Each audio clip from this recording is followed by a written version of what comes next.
이제 올림픽 지금 계속 이제 얼마 안 남았습니다. 올림픽 기간 동안 우리나라에서는 지금 한 금메달리스트가 그냥 쇼킹한 말 한마디로 지금 이 기성세대와 젊은 세대들 간에 이 소통하지 못하는 하나의 현실적인 문제, 물론 뭐 운영상의 문제도 있겠지만 단적으로 서열, 보통 서열 문제, 저희 같은 세대는 기성세대죠.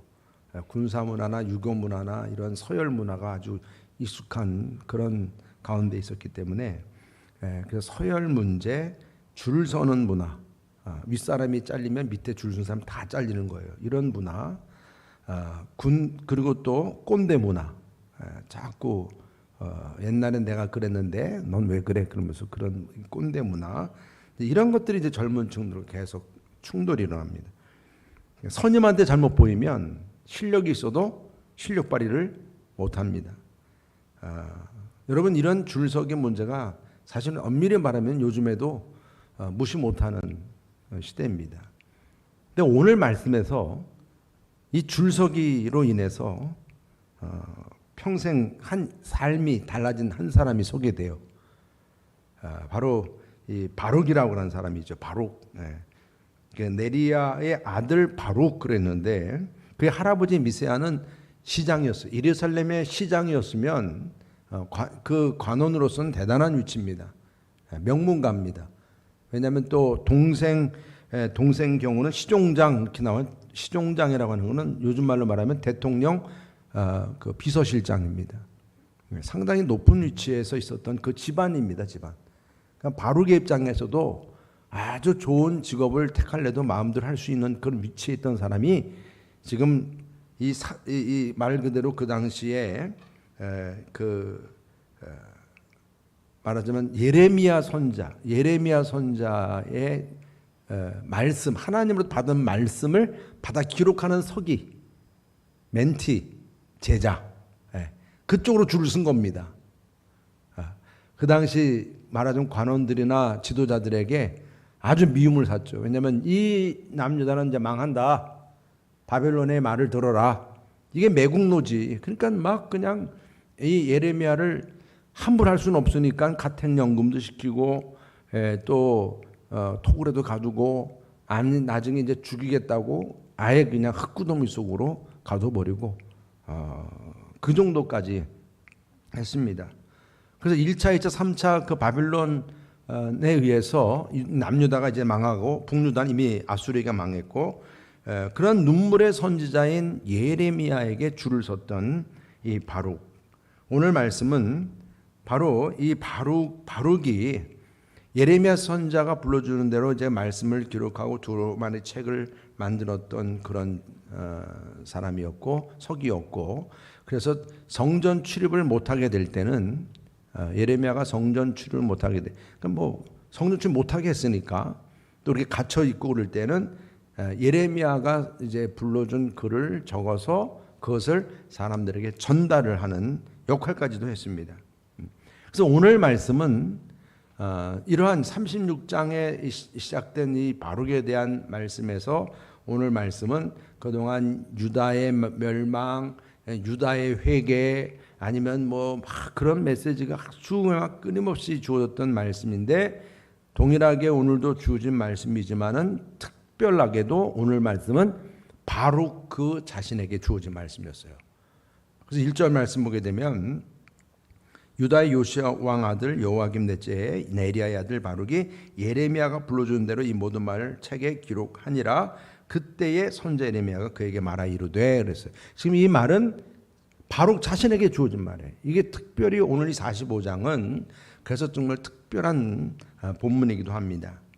그래서 하나님은 이 바룩이라고 하는 정말 명문 가문의 자제가 예레미야 선지자를 따라다니면서 예레미야 선지자의 그 반열에서 스승과 제자요, 그리고 또 그 말씀을 기록하는 자로 얼마나 참 기특하고 귀합니까?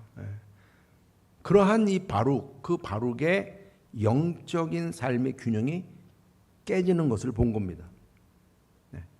다시 말하면 하나님께서는 그냥 내버려 둘 수도 있지만 어느 정도는, 그러나 이젠 더 이상 내버려 둘 수 없을 정도로 하나님이 개입하셔야 했기에 오늘 이처럼 바룩 한 사람을 위해서, 여러분 하나님의 말씀은 민족을 위한 말씀이기도 하지만 나 한 사람을 위해도 주어지는 말씀인 줄 믿으시기 바랍니다. 그래서 바룩에게도 이렇게 한 사람 바룩에게도 특별히 개입하셔서 말씀을 주신 거예요. 그래서 바룩에게 어떤 말씀을 주셨느냐, 우리 2절 3절 다 같이 함께 읽어보겠습니다. 시작. 바룩아, 이스라엘의 하나님 여호와께서 내게 이같이 말씀하셨느니라. 내가 일찍이 말하기를 화로다. 여호와께서 나의 고통에 슬픔을 더하셨으니 나는 나의 탄식으로 피곤하여 평안을 찾지 못하도다. 아멘. 이게 지금 일종의 말하면 이 말씀 자체에서 드러난 단면이 뭐냐면, 지금 이 바룩이라고 하는 이 서기가 무척 심리적으로 지금 상당히 불안한 상태에 있었다는 것을 보게 하는 것입니다. 한마디로 말하면 하나님은 여러분 우리들의 마음을 다 읽으시는 분인 줄 믿으시기 바랍니다. 다 마음을 읽고 있는 거예요. 바룩을 보니까 아주 지금 마음에 뭔가 불끈불끈 이 부정적인 생각이 막 지금 올라오고 있는 거예요. 여기 지금 말씀처럼 화로다. 여호와께서 나의 고통에 슬픔을 더하셨으니 나는 나의 탄식으로 피곤하여 평안을 찾지 못하도다. 그러면서 화난다, 이거 화난다. 지금 이 현실이 화가 난다는 거예요.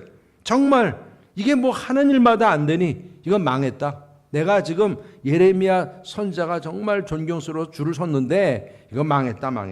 그러면서 또 하나님께 핑계를 댑니다. 하나님께서 내게 고통과 슬픔을 더해 주었다는 거예요. 이젠 탄식뿐이라는 겁니다. 이제는 손 하나 까딱하기 싫은 거예요. 얼마나 여러분 글 쓰는 게 힘들었겠어요. 근데 손 하나 까딱하기 힘들 정도로 피곤하고 이제는 평안이 없다.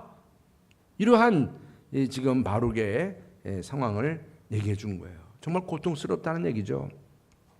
이 고통의 원인이 무엇인가 생각을 해보면, 여러분 바룩이 그냥 단순히 자기의 입신 출세를 위한 예레미야의 선택이었다면 여러분 절대로 그럴 수 없어요. 그는 그냥 마음만 먹는 대로 웬만한, 요즘 말로 말하면 공무원의 고위직도 갈 수 있는 사람이에요.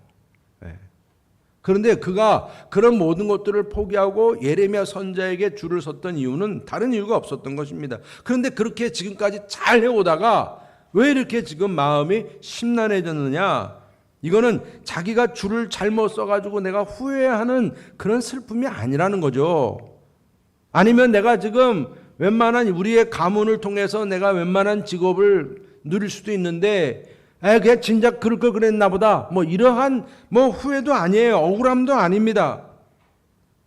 지금 이 바룩에 있어서는 자기의 어떤 비전과 꿈을 내가 지금 뭔가 여기서 이뤄보려고 그랬는데 이게 안 되니까 좀 화가 난다, 그런 차원도 아니라는 걸 보게 됩니다. 왜냐하면 자기의 성공과 꿈이라고 그랬다면 이미 예레미야 선지자 줄에 안 섰죠. 그는 지금 예레미야 선지자에 대해서는 이미 존경을 하고 있고, 비록 줄을 섰지만 그렇게 해서 하나님 말씀을 기록하고 때에 따라서는 선포하기도 하고, 이 모든 일에 대해서는 확신이 있었어요. 나름대로의 자부심이 있었던 이 바룩이었습니다. 그러나 그에게 이런 영적 침체가 주어진 데는 다른 이유가 아니라는 것입니다. 이렇게 자신이 하나님의 말씀을 기록하고 말씀을 전하고, 예레미야 선지자 역시 그렇게 정말 말씀을 전하는데도 이걸 그냥 다 매국노 취급하고 말씀을 듣지 않고 오히려 더 이 지금 남유다가 더 악해지고 있으니까, 이게 들어먹지도 않는 건 둘째고 더 악해지고 있으니까 이런 현실을 보는 이 바룩의 마음은 너무나 절망적이고 힘들고, 말 그대로 하박국 선지자가 얘기했던 것처럼 이게 열매가 하나도 없는 거예요. 열매가. 하나님 침묵하시나요? 하나님 이거 너무한 거 아닙니까? 이거 내가 이렇게 지금 고생하면서 하나님 일을 하는데 조금이라도 변화가 일어나고 사람이 좀 미동을 해야 될 텐데 사람은 미동하지도 않고 그 심령이 왜 이렇게 완악해서 변화되지 않으니 힘듭니다. 다 내려놓고 싶습니다. 여러분 이해가 되세요? 지금 바룩의 마음이 그러했을 것이다. 그러면서 여러분 이러한 마음은 이게 말 그대로 타치가 안 되거나 이걸 누군가 해결해 주지 않으면 나중에는 이것이 진짜 무너지게 돼 있는 거예요. 하나님은 이걸 너무 잘 아신 거예요. 직접 개입하셔서 오늘 이 영적 침체를 이겨낼 수 있는 그런 위로의 말씀을 주십니다. 그 하나님께 주시는 첫 번째 위로의 말씀이면서 해결책이 뭐냐면 하나님의 주권자임을 꼭 기억하라는 거예요. 이 말씀을 주셨어요. 우리 4절 다 같이 함께 읽어보겠습니다. 시작. 너는 그에게 이르라 여호와께서 이와 같이 말씀하시기를 보라 나는 내가 세운 것을 헐기도 하며 내가 심은 것을 뽑기도 하나니 온 땅에 그리하겠거늘. 여기 지금 하나님은 세우기도 하고 어떻게 한다 그랬어요? 헐기도 하시는 거예요. 하나님은 토기장이에요. 딱 봐서 이거 토기 아니야. 그럼 깨뜨려 버리는 거예요. 아, 왜 깨뜨려? 나 이거 너무 비참해요. 막 누가 그렇게 뭐 항거하겠어요? 그냥 깨뜨려 버리는 거예요. 토기장이. 이게 지금 하나님의 그 주권, 창조주의 권한이에요. 권한. 지금 망했다고 이 큰 고난과 절망 가운데서 소망이 없다고 막 영적인 침체에 빠진 바룩, 그 바룩에게 하나님은 천지 창조하신 하나님이야. 모든 일의 계획을 이루시는 분이시야. 근데 지금 우리는 내 생각과 내 마음이 이렇고 저런데 왜 지금 이렇습니까? 난 이게 마음에 안 듭니다. 이렇게 막 생각하다 보면 계속 끊임없이 우리 마음에는 하나님에 대해서도 불평, 세상에 대해서도 불평, 이것저것 좀 이렇게 좀 하면 좋은데 왜 이게 안 됩니까? 그러나 하나님께서 일침을 딱 주는 거예요. 물론 너가 생각하는 계획과 마음 있지만 이 모든 일의 주관자는 누가 되신다고요? 하나님이시라는 거예요.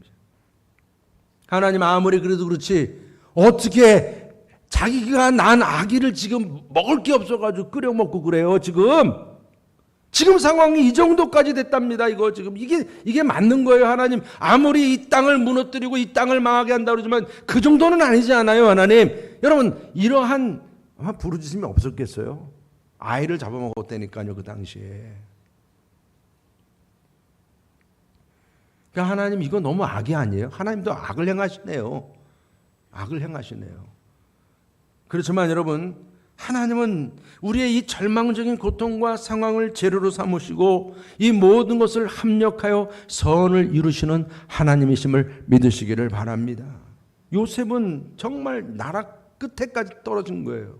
노예로서 감옥까지 내려간 거예요.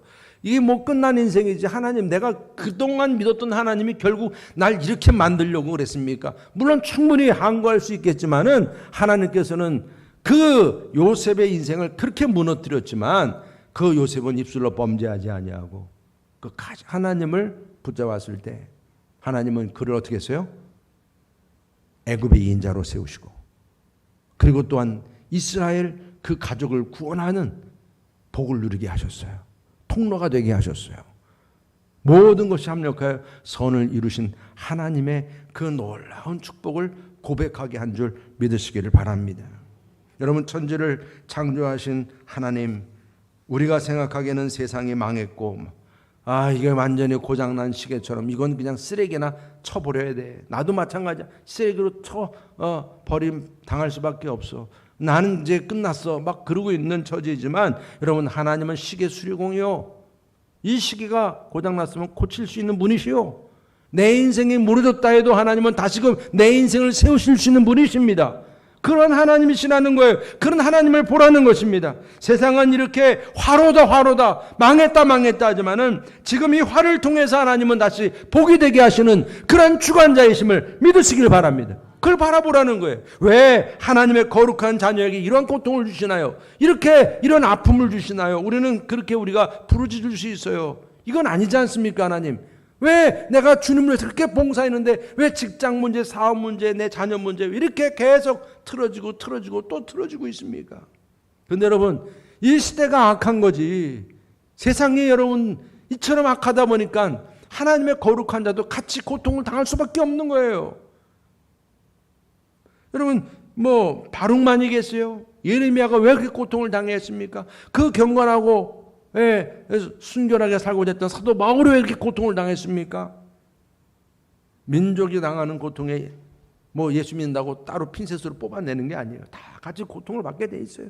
그러나 그 고통 가운데 어떻게 내가 이제 어떠한 마음과 어떤 자세로 살아가느냐가 중요한 거예요. 베드로전서 5장 9절 이렇게 말씀하세요. 너희는 믿음을 굳건하게 하여 그를 대적하라. 이는 세상에 있는 너희 형제들도 동일한 고난을 당하는 줄 암이라 그랬어요. 다 이런 고난 가운데 우리가 있다는 거예요. 바룩은 하나님 말씀을 베끼고 또 베끼고 말씀을 전하고 말씀대로 살고자 애쓰지만 세상이 악하니까 이 악한 세상 속에서 자기도 같이 그냥 그 고통을 당할 수밖에 없고, 이런 가운데 나의 무능함을 두고 한탄할 수밖에 없고, 이거 뭐 어떻게 하면 좋은가 어떻게 하면 좋은가 이러고 있을 그때에 이런 영적인 침체 가운데에서 오늘 하나님은 뭐라고 말씀하세요? 로마서 8장 18절 말씀 다 같이 한번 읽어보겠습니다. 시작. 우리가 알거니와 하나님을 사랑하는 자 곧 그 뜻대로 부르심을 입은 자들에게는 모든 것이 합력하여 선을 이루느니. 모든 것, 고통이든 기쁨이든 슬픔이든 모든 것이 합력하여 선을 이루느니라. 뽑기도 하시고 세우시기도 하시는 하나님이 지금 이 상황에서 정말 너가 이것 때문에 지금 화로다 절망하고 있지만 하나님은 또 다시금 이 모든 것을 다 합력하여 선을 이루신다.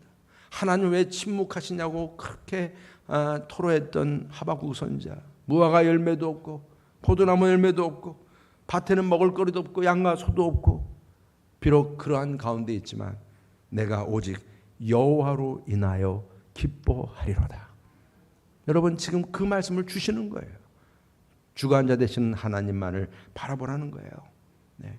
그리고 또 한 가지는 바룩 자신을 위한 큰 일을 찾지 말라. 참 여러분 오늘 45장 5절 앞부분 한번 읽어보겠습니다. 시작. 내가 너를 위하여 큰 일을 찾느냐 그것을 찾지 말라. 보라 내가 모든 육체에 재난을 내리리라. 아멘. 지금 바룩이 자신을 위해서 뭔가 큰 일을 찾고 있다는 상황을 하나님께서 보신 거죠.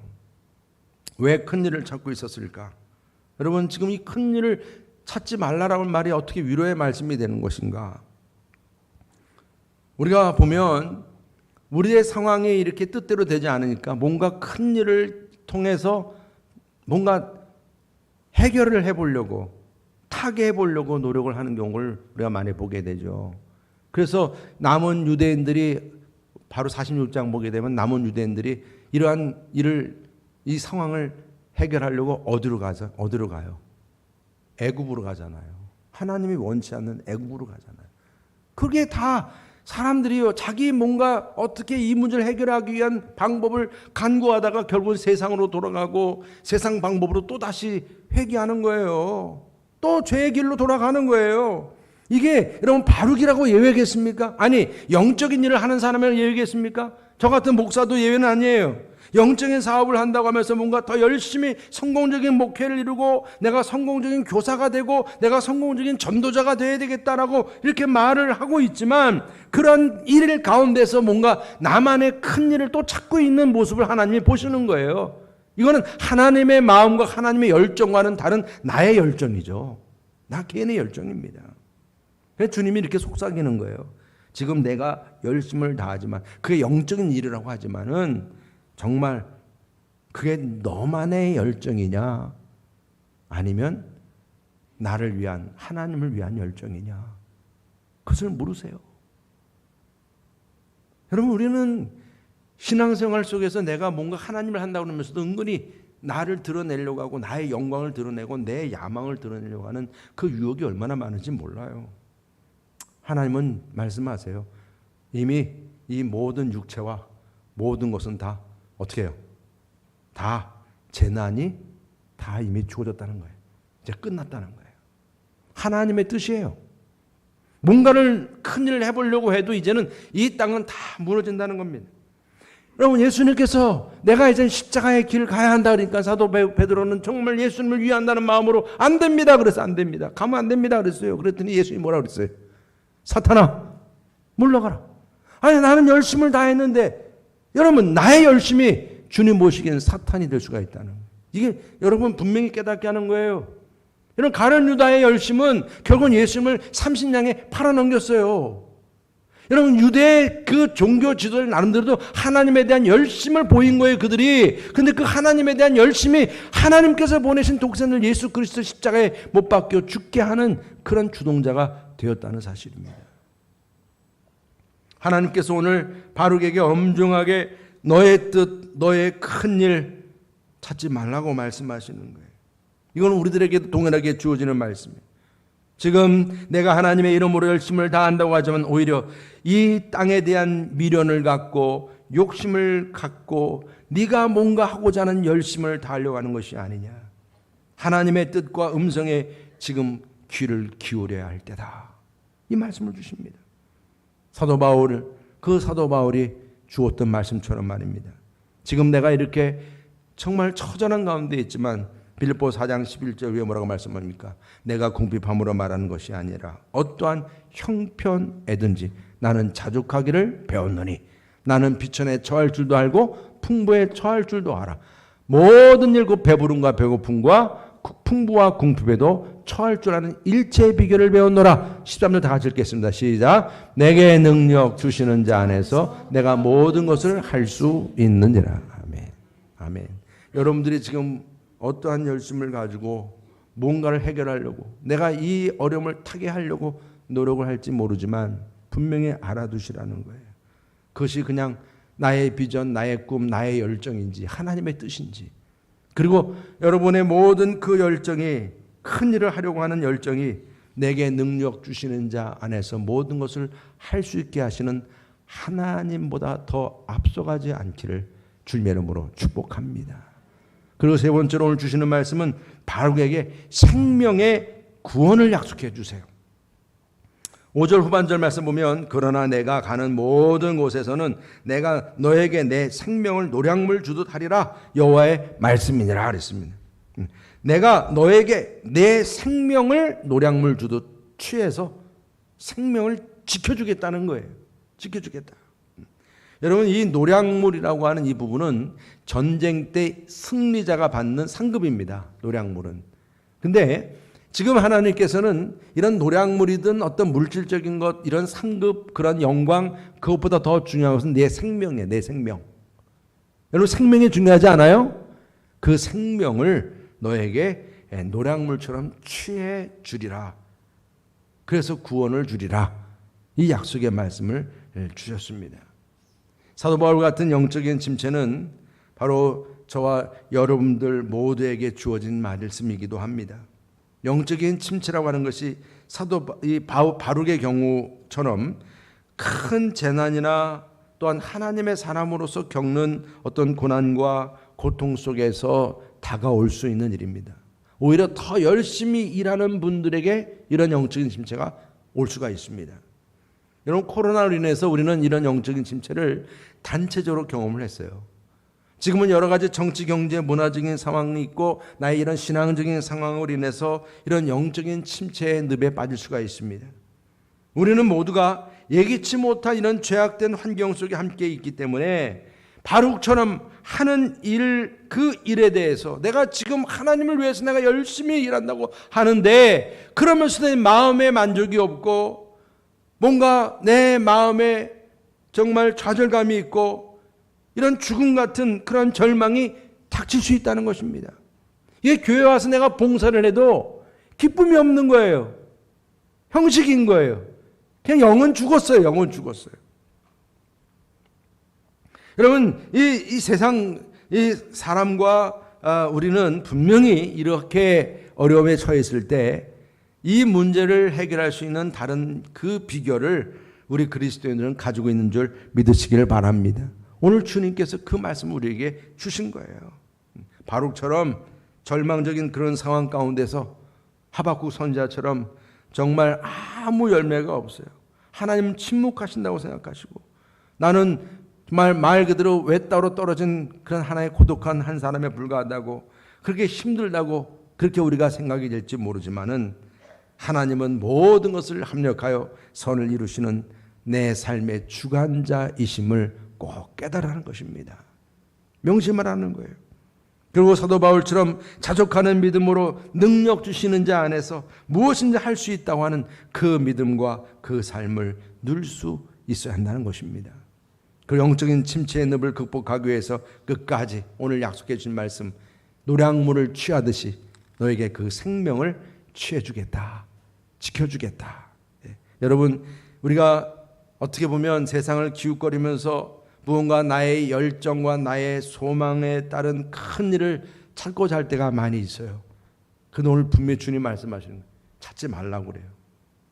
하나님의 열정과 뜻에 내 열정이 그 하나님의 뜻과 열정보다 더 앞서갈까 봐 주님이 말씀하시는 거예요.